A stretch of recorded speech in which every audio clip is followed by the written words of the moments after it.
Many of us solo travel for different reasons. So some of us just like our solitude. Maybe your friend or family member just didn't have the funds to travel when you had the time off. Or maybe your boyfriend or girlfriend dumped you right before y'all's travel plans. So whatever the case may be, I got you covered, right? So I'm going to teach you guys some tips to help you have success on your first solo trip. So if you're interested in learning how to do this, go ahead and stick around.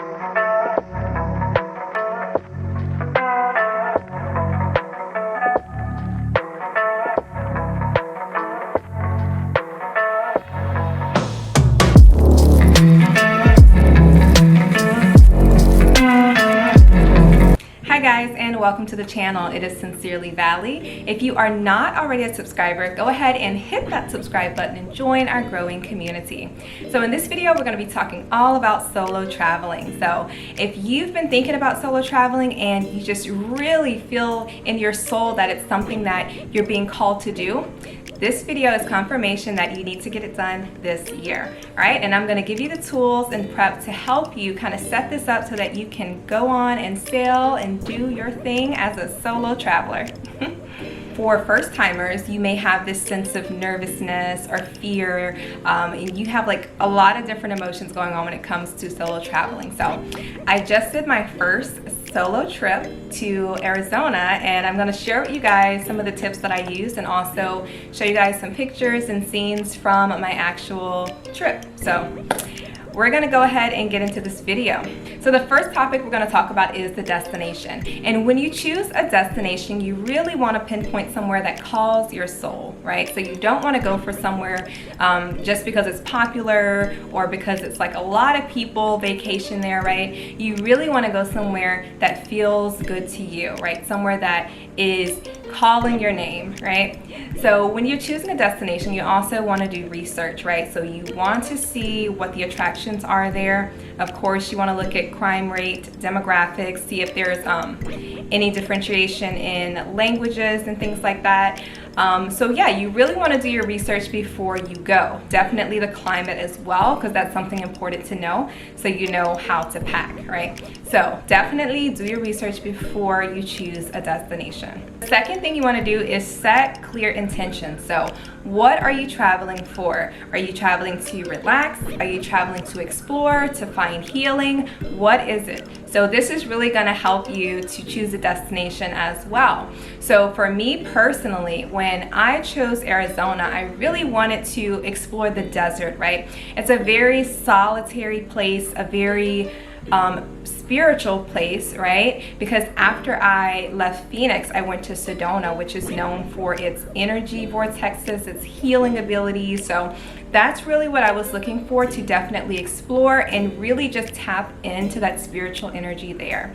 So you definitely want to set your clear intentions of what you want to do, and it'll also help you map out an itinerary, which we'll talk about next. So as a first-time solo traveler, you do not want to wing it, right? So you really want to make sure that you have an itinerary for each day that you're going to be at your destination. So for me personally, I would recommend that on the first day, really just take it easy, right? So just give your energy time to settle in, being in a new place, and just really don't engage too much in super adventurous things right away, right? So you want to give your energy time to just settle in and familiarize yourself with the area. And if you're looking for things to do, I really would recommend that you guys go on Airbnb and look up experiences in those areas. So when you look at Airbnb, there's people, there are locals in the city that set up these experiences for travelers that go to these destinations.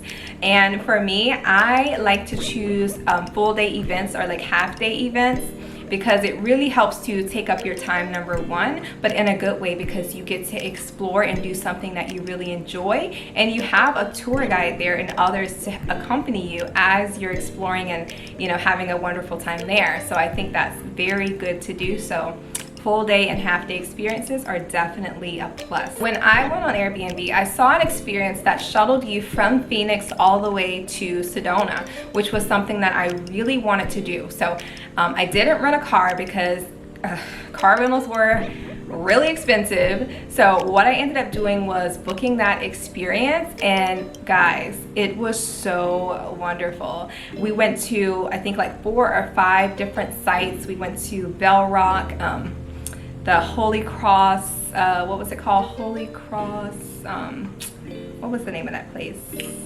Chapel of the Holy Cross. We went to this village called, I can't remember the name of it, I can't pronounce it, but I'll write it or put it down in the description box. But it was a really nice village in Sedona, had lots of great restaurants where we stopped and ate, and it was like wonderful, guys. So I'm just like, as I'm talking about it, it makes me want to go back like right now. And lastly, we went to a spot where it was a hiking trail that led up to this wonderful rock formation, and I got like a lot of pictures, a lot of nice views, and guys, it was just amazing. So definitely find an experience that you like, book it, and do it. Third thing I want to talk about is money. And when you're traveling, you want to be a smart spender. So what I would definitely recommend is if you can get your hands on a credit card that gives you points for travel, points for, you know, just spending in restaurants, etc. Definitely book everything with your credit card. So what I did was I booked my flight, I booked my hotel, and my experiences with my credit card. And overall, I was able to accumulate more points, which I'm going to use in the future for future travels, right? So definitely you want to use credit cards wisely, right? So make sure you pay them off. You want to use your credit card to get more points to spend so that you can travel more places, right? So it's kind of like a no-brainer. Definitely a win-win. And also when you are traveling, you want to make sure that you have cash on hand as well. So make sure you have, you know, a little cash on you. I don't recommend over $100 when you are traveling. So yeah, so just keep that in mind. I don't like to carry lots of money just in case, you know, things may get lost, or, you know, just for any type of purposes, any type of situation that might happen. You want to make sure that most of your money is on a card. The fourth thing we're going to talk about is where you're going to stay. So for most of us, the choices are stay in an Airbnb or to stay in a hotel. So for me personally, if I were to stay with friends, I would definitely choose an Airbnb. But because I did go as a solo traveler, I wanted to get a hotel. And I'll tell you the reasons why, okay? And specifically, I wanted to get a hotel downtown. So the reason I wanted to get one downtown was because I had lots of activities planned that were outdoor activities, right? So I was really concerned about weather conditions. So in order to do the experiences that I wanted to do, the weather had to, you know, accommodate whatever activities I had planned. So I said, you know what, I'm gonna book a hotel downtown. That way, if it rains or the weather is not as great and my activity gets canceled, I'll still have downtown to explore, right? So it's just not me sitting by myself in, you know, this Airbnb that might have been farther off. However, they do have Airbnbs downtown as well. But I definitely wanted to take advantage of downtown if, for instance, my plans would have got ruined due to weather. And another reason I recommend hotels is because there's always going to be people around, so you're never truly going to be alone. So it really gives you a sense of safety knowing that someone is there, right? So imagine a random stranger coming up to your Airbnb, which did happen to me and my friends one time in Miami, and it was a crazy situation. But really just being in a space at like a hotel makes you feel like a sense of safety, at least for me. Also in hotels, you have amenities and access to food.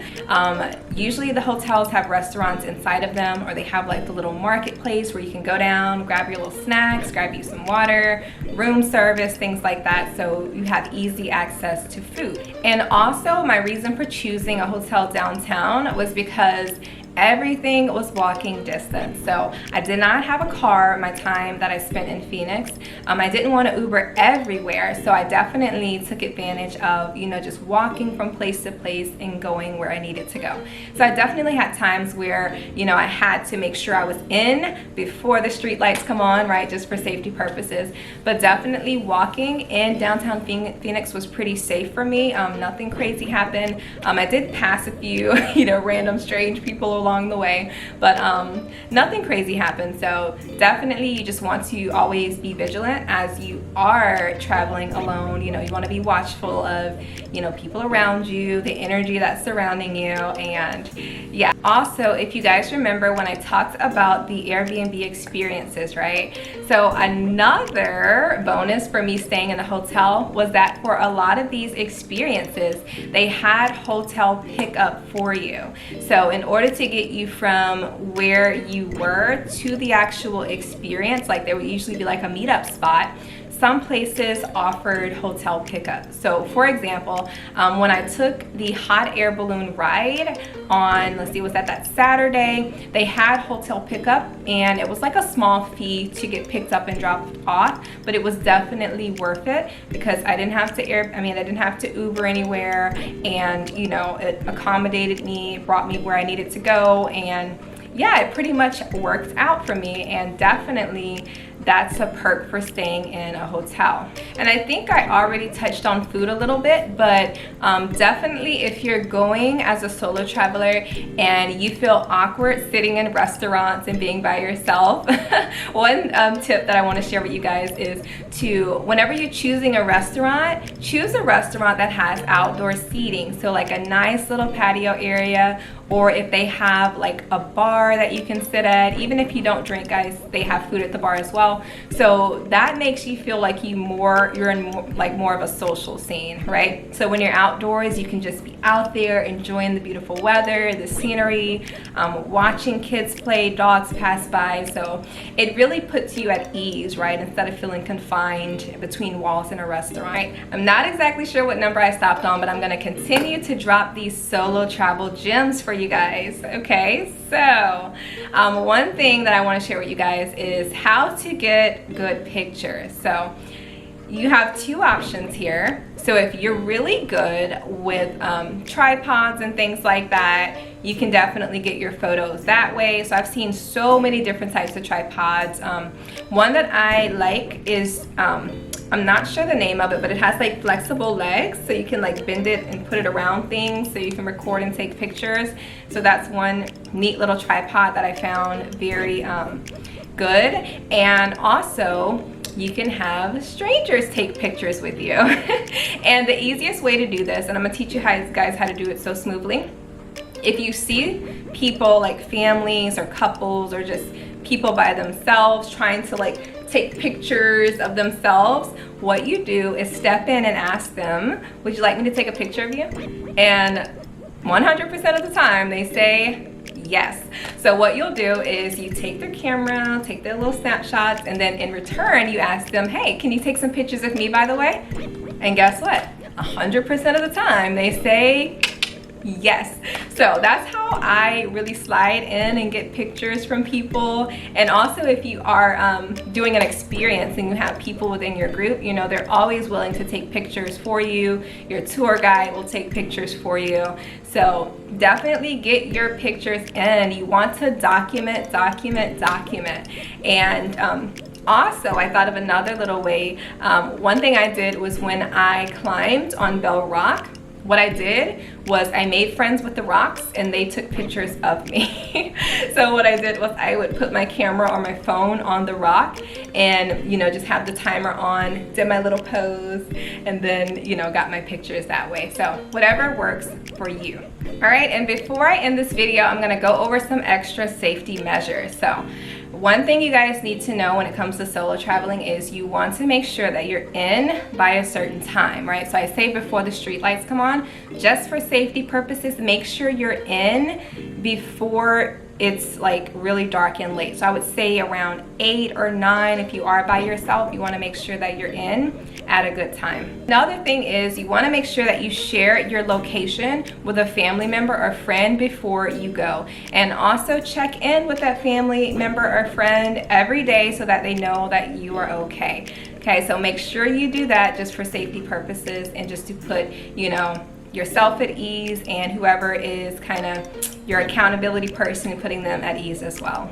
And one misconception about solo traveling is that it gets lonely, right? So people think if you travel by yourself that you're going to be lonely, you know, it's a scary thing, something might happen. But I need you to take that programming out of your mind, just let it be released, and I want you to really see this as something that's going to build your confidence, something that's going to empower you, right? So set those intentions for it to be a positive experience, and it has no other way to being anything different, right? So really setting those intentions is really going to help you make the most of your solo travel experience.